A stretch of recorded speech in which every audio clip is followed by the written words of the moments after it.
Good evening, everybody, and welcome again to the conference, to the last session of the conference, the eighth session.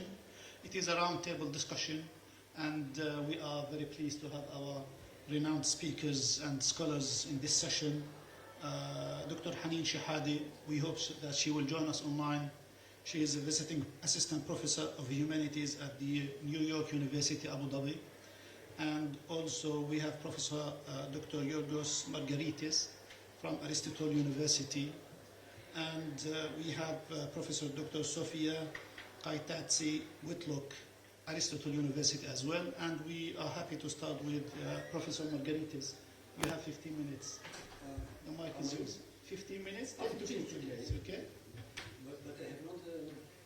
you have the mic here. Now I have all the things to say. Oh, we will start. I think it's on. It's on. Okay.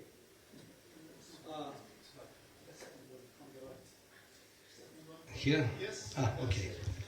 That's perfect.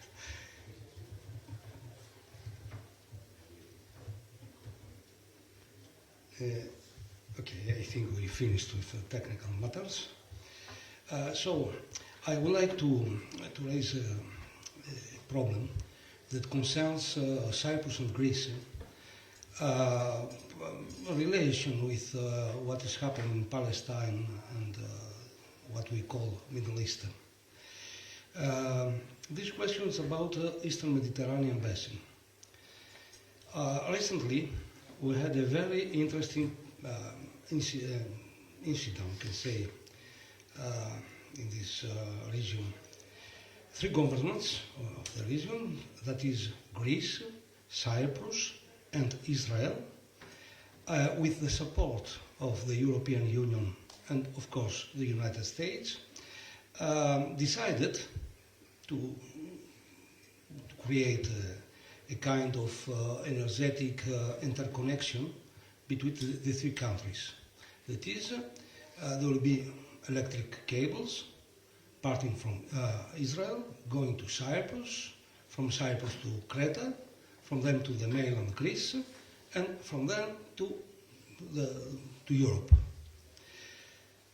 And this was a strategic decision. The goal was to make the state of Israel independent of energetic needs, just in case. The decision was to start immediately the preliminary works about this project, and with the beginning of the works we have the big problems.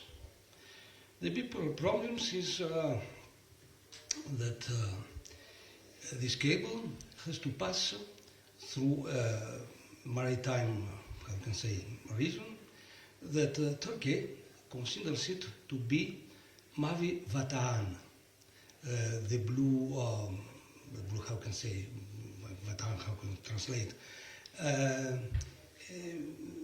the blue Turkey, if we can say. It's a legal term, it's a diplomatic term, a very new one, because it's not an exclusive economic zone. It's not, of course, it's not territorial waters or something like that. It just is considered as Turkish soil.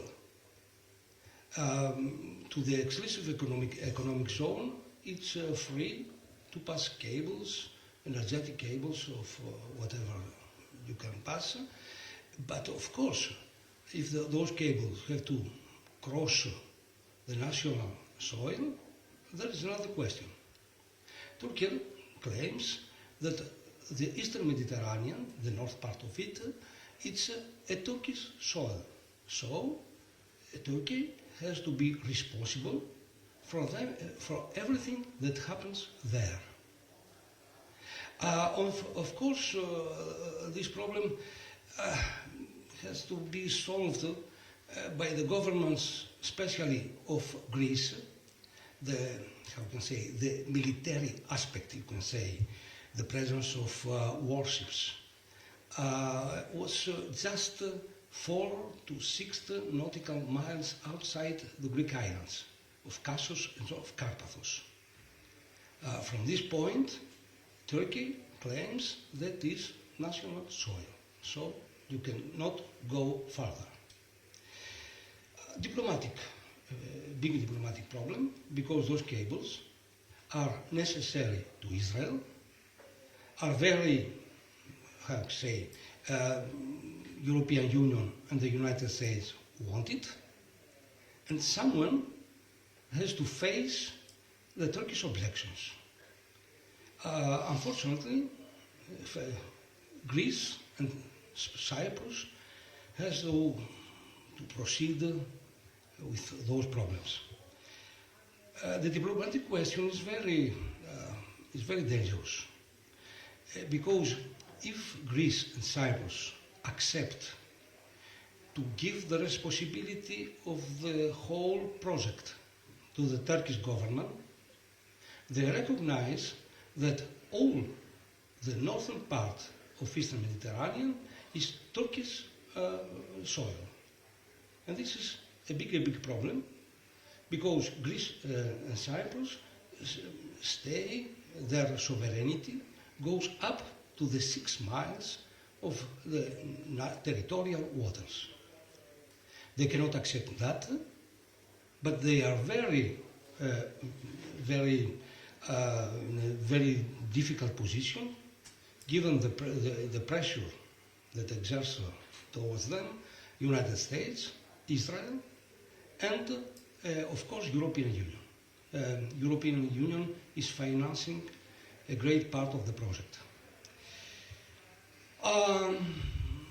This makes Cyprus and Greece once more part of the problem. Part of the problem, of course, is not the main issue that they are a problem. Cyprus and Greece are full of military bases, American ones,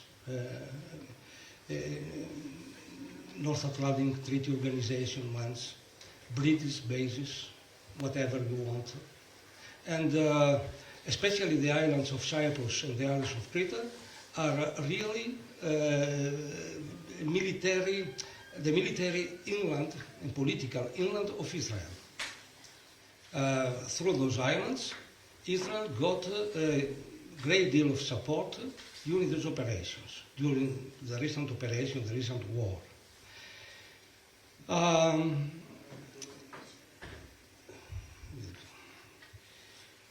The heavy obligation that got the two governments of Cyprus and Greece is, how can I say, intertwined with the multiple crises that pervade the two states. The Republic of Cyprus is not necessary to tell it to Greek people.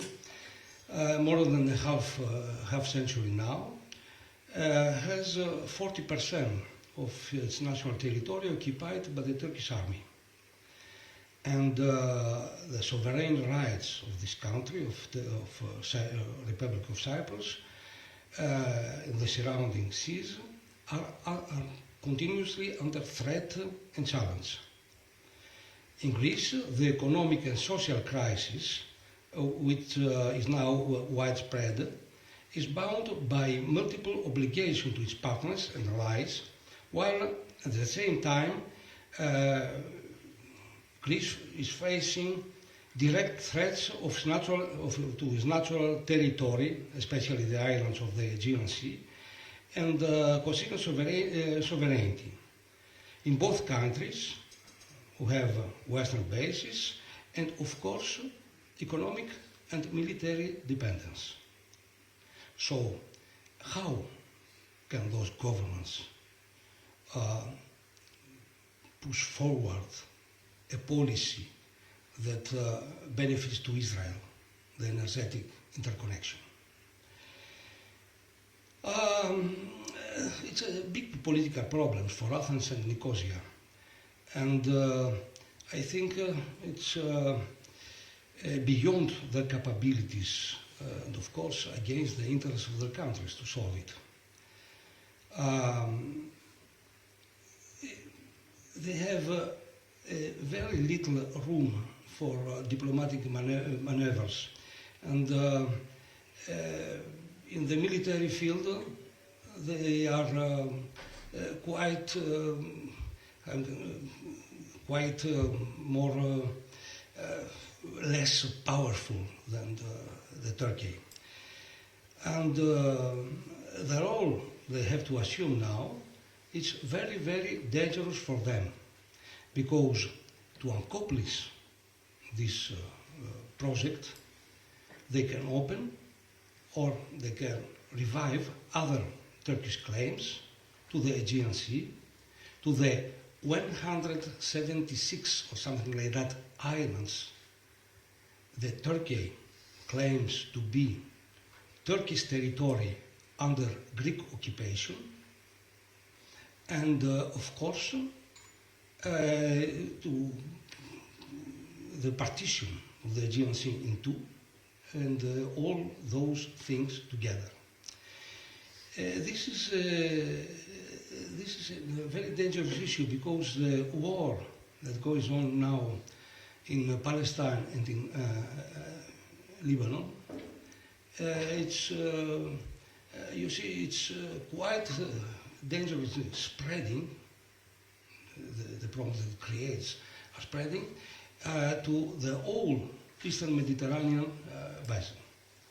If we consider that Egypt seems to be a stable country now, but in reality it's a regime very, very unstable because of the strong presence of political and social forces there. Egypt is a country of more than 100 million people, and of course the Muslim Brotherhood, through all the problems they have, are the most powerful political force in Egypt. We cannot tell that this country is a stable one. The problem, it's a problem to Israel also. But Israel is not in his policy, in his responsibility to create, to control Eastern Mediterranean. This is the responsibility of the West. That means United States and North Atlantic Treaty Organization. Greece and Cyprus are in the middle of all that. The policy of neutrality, perhaps, is the most wise one to choose from Nicosia and Athens. But unfortunately, the governments that are in power in the two countries, claim to be to the right part of history. That is, that they are fully, how can I say, αφιερωμένες, devoted to the Western values, and of course to Israel.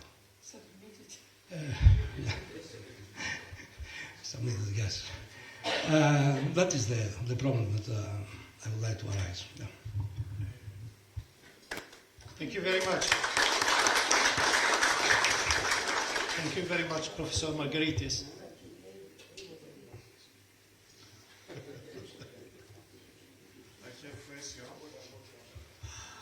Okay, and now I'd like to give the floor to Professor Sophia as well for 15 minutes. The floor is yours. You can use that one, please. Because of this, which is a problem, yes, I will go to the...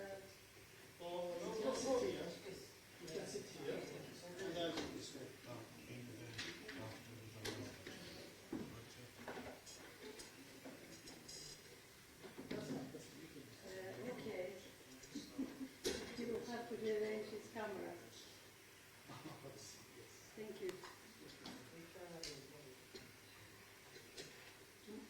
In morning session, in one of the morning sessions, I left some copies of the editorial note of the last Zemra issue, which touch on the problems that we are discussing today about the war in the Middle East, the attack by the Hamas against the northern part of Israel, which instigated,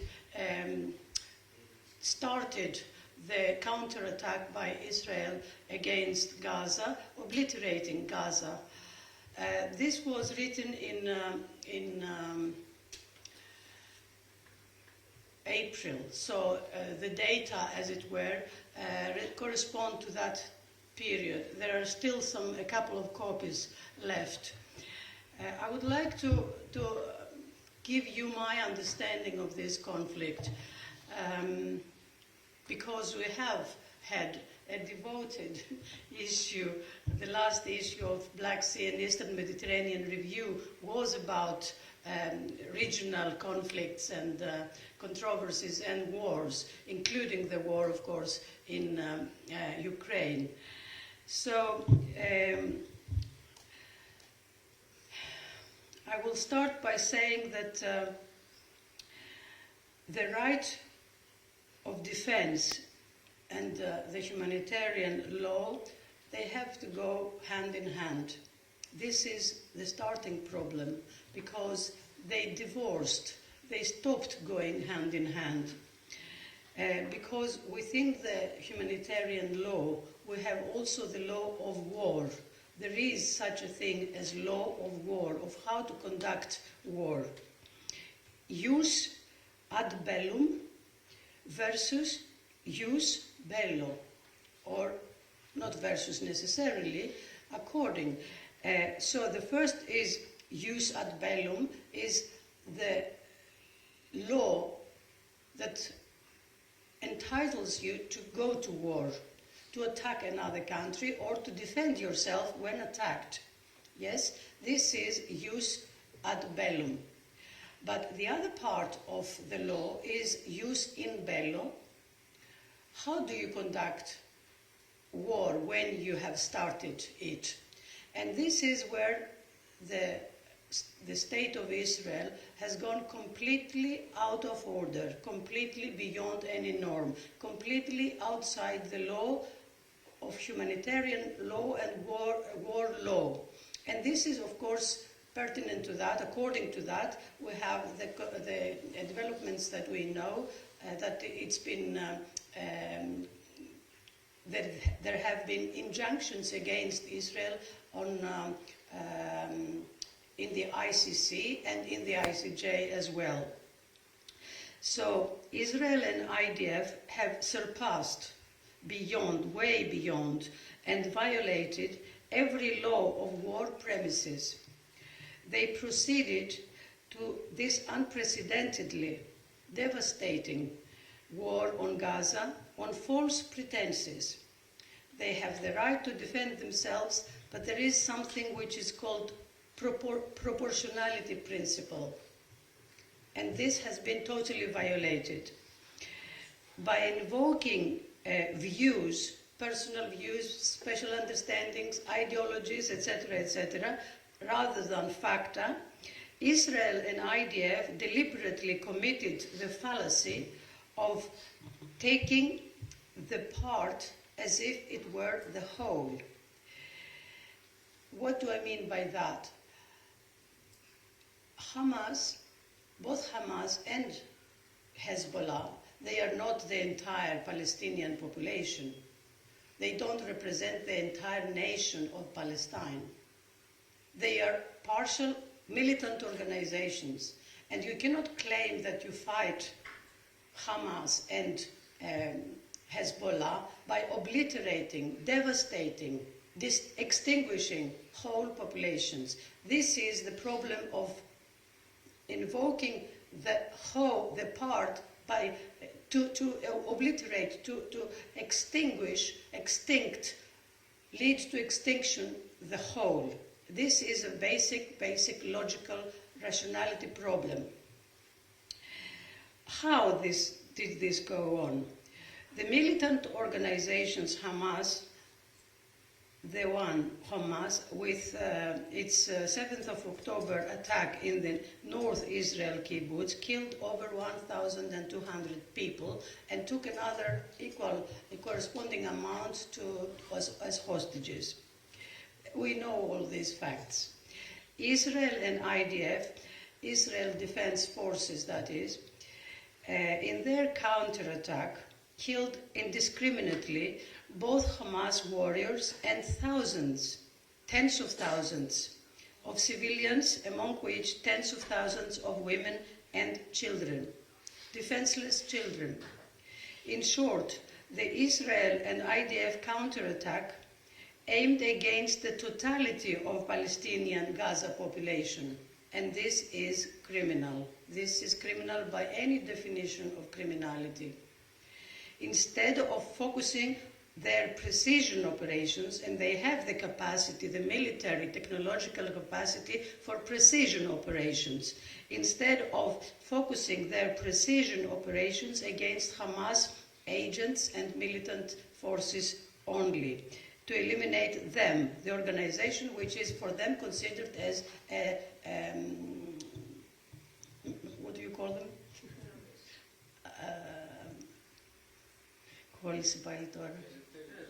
Terrorist, thank you very much. This word evades me. Terrorist organization, pardon me. So, rather than hunting them down, the terrorists, according to their phraseology, for being responsible culprits, they obliterated all people indiscriminately. Not only the Palestinian people, even all the present foreigners in Palestine that are the aid-working, aid-working people like the UN forces and the medics and the NGO organization people. So this is against the law of war. It's against ius bello. False pretenses strategy. Thus, with the pretext of searching for Hamas militants, Israel and IDF obliterated the totality of Gaza Strip's buildings, houses, the totality of the Strip's infrastructures. But there is no life without infrastructure, without roads, without energy provision, without water, without irrigation, without sewage system. Infrastructure equals to life possibility. Human life supporting institutions, they have been also attacked systematically. Notably hospitals, schools and other life and social life supporting institutions were bombed to extinction indiscriminately. We have plenty of evidence by now by both local people and support working aides from other countries, among which doctors, but also other capacity people, who declare that children were specifically targeted and shot in the head. So there is so many children shot in the head that it cannot be accidental. It has been systematically aimed. Ferocious war against the UN supporting facilities and other NGO and aid organizations like even Red Cross,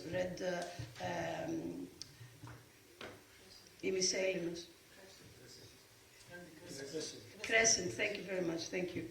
So another aspect of this very, very unprecedented violence, sequence of violences, is the war against journalists, the prohibition of journalists being present and reporting the war cases unless they are very, very carefully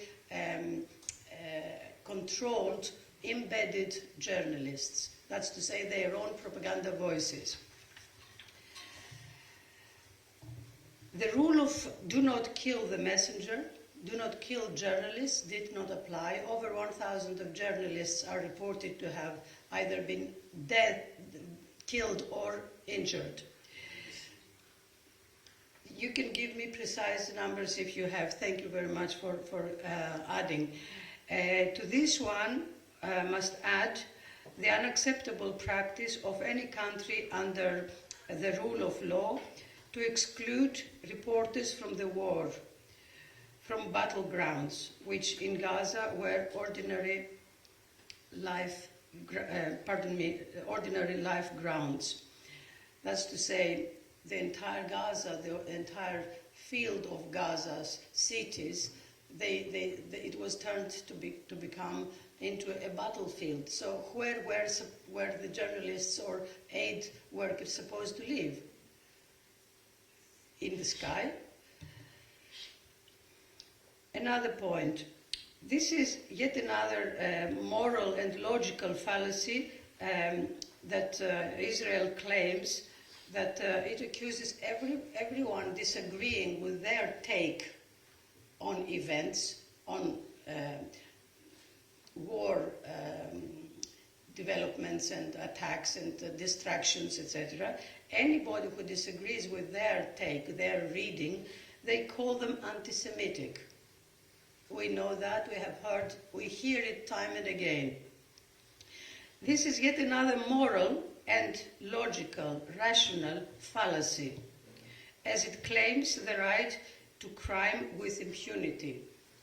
Moreover, it claims inherently, implicitly, it claims to be that Israel itself, the Israeli forces, are infallible.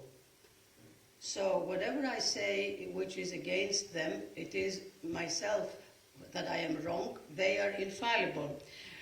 What is even more absurd, an Israeli absurdity, is that they call everybody who disagrees with the government as anti-Semitic, so they accuse 1/3 of the Israeli population who are against the war, they call them anti-Semitic. Imagine that. Israel stands accused of genocide by the ICC, and Israeli leaders, Netanyahu and the military leaders, have got an arrest warrant on them by the ICJ, as we all know. Gaza war and the international community, where does it stand, the international community? That is another, not exactly revelation. We've known all those standings all along, through realpolitik or whatever you call it. But today, with the war in Gaza, on Gaza, things have been crystal clear and very, very sharply defined as genocide. Most UN members today, we know, but also within the Security Council of the United Nations, but most UN member states denounce Israeli atrocities. Yet there are some few that will refuse to denounce, and these are the countries that sell their weapons to Israel to kill people. So we have to make the connection between industries, war, weapon industries, and governments. Who has the upper hand? I think undeniably, irrefutably for me anyway, it is the industries that have the upper hand, the military-industrial complex. So comparing wars and double standards applied, we can see it clearly right here and right now in the war of Ukraine, invasion of Ukraine by Russia. We have had a series of denouncements and I will find the word now. Blockades and things like that. Thank you, sanctions I meant. But no sanctions whatsoever against Israel in the case of Palestine. How is that possible? Do we have different law? Do we have different humanitarian law for different countries? This is a key question if we are going ever again to be a global international community. community. Finally, why we have to ask ourselves why such divergence as regards punitive measures and sanctions between Russia and Israel? Why such impunity for this one bully in Middle East? Are the Israelis the select people like the Hebrew religion claims? And this is by any neoterica. Yeah, modernity, thank you. By any modernity standards, this is another fallacy because there are no select people. We are all equal in modernity, in democracies. We are all equal. If you don't respect that, you are not in modern world, you are in pre-modern. So all these in combination, these stances of double standards and lack of justice undermine life on the planet, undermine life and well-being, welfare on the planet. It endangers certainly the prospects for Israel itself. It is a great shame that Israel should end like that, becoming the famous bully of the planet. Thank you.